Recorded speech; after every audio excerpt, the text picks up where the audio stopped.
A gente faz todo o procedimento de apreensão de objetos vinculados à prática criminosa, uma entrevista, um interrogatório filmado. Infelizmente, como a gente vai para esses locais nas aeronaves lotadas com servidores do ICMBio e da Polícia Federal, a gente não tinha os meios de poder deslocar essa pessoa até uma unidade policial para poder proceder à prisão. Agora, a Justiça deve determinar um prazo para eles se apresentarem à polícia. Agentes federais e do ICMBio também destruíram veículos e maquinários usados pelos criminosos. Campos Amazônico, a gente utilizou lá 4 acampamentos, muitos material inutilizados, com motores para apoiar a estação de mineral. Na terra indígena também, com o apoio federal, foi feitas ações ali, onde foram utilizados muitos maquinários, escavadeira hidráulica e muitos também motor para a prática de crime ambiental naquela região como um todo.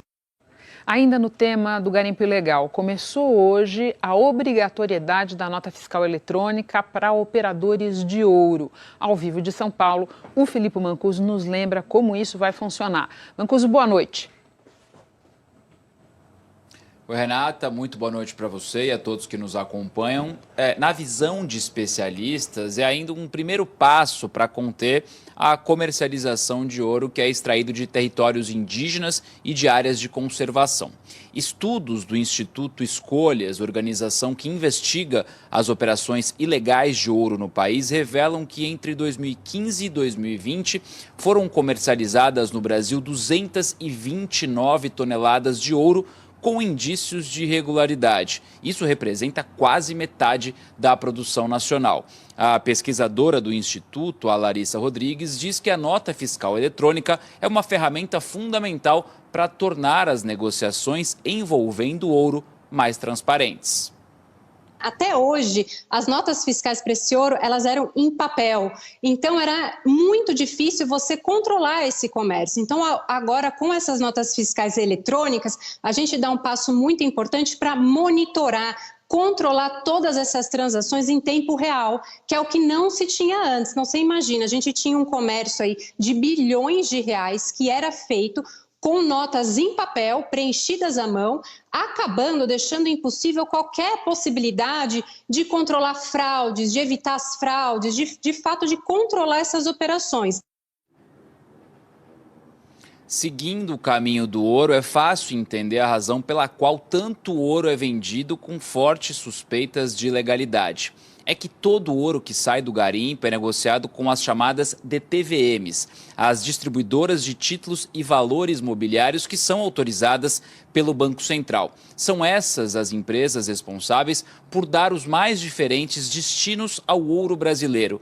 O detalhe é que a transação do ouro entre o garimpo e as DTVMs é amparada numa lei federal de 2013 que cria a figura da presunção da boa-fé, ou seja, permitindo o comércio do metal apenas com base nas informações dadas por quem vende o produto.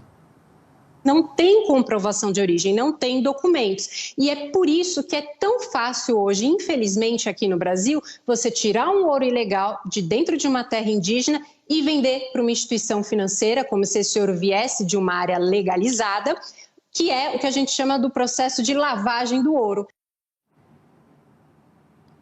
A lei segue em vigor, mas a presunção da boa-fé foi suspensa em abril pelo ministro do Supremo, Gilmar Mendes, e depois foi confirmada no mês seguinte pelos demais ministros. Hoje, no Congresso, tramitam 2 projetos de lei que prevêem o fim dessa presunção de boa-fé. Renata. Muito obrigada, Mancuso. Bom descanso agasalhado. Parentes, amigos e autoridades velaram hoje o corpo do ministro aposentado do Supremo Tribunal Federal, José Paulo Sepúlveda Pertence. A cerimônia aconteceu no Salão Branco do STF. O corpo de Sepúlveda Pertence foi sepultado à tarde em Brasília. A Comissão de Ética da Presidência da República aplicou pena de censura ao ex-assessor internacional do então presidente Jair Bolsonaro, Felipe Martins, por gesto preconceituoso, racista e desrespeitoso feito por ele durante sessão do Senado em 2021. Naquela ocasião, Felipe usou os dedos para formar as letras W e P para simbolizar a expressão White Power, que em inglês significa poder branco. A comissão entendeu que Martins violou o Código de Conduta